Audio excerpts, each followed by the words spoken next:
paralyzed. In fact, sometimes it extends to the fact that the WTO itself is paralyzed. So I just wanted to disabuse you of the fact that, as you can see, first, the entire dispute settlement system is not paralyzed. It has actually been receiving cases ever since the appellate body, the upper body, it's like a court. You have the lower court and then you have the upper. It's just the upper body. Now, the system has been receiving disputes, and I think you're going to see Jorge.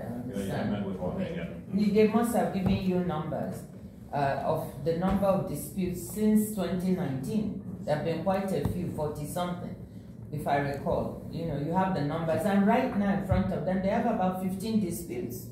So the system is functioning. What happens is that when the panel gives a ruling at the lower body, before, if those involved didn't like it, they could appeal to the up. Now, sometimes, because it doesn't function, they're appealing to the void, meaning the case cannot be heard. Or what they're doing more and more is finding alternatives.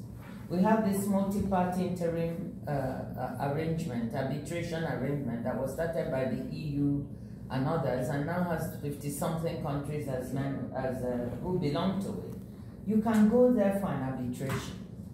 Many countries are also now just dialoguing with each other and settling disputes using what was intended in the first place: mediation, arbitration, dialogue.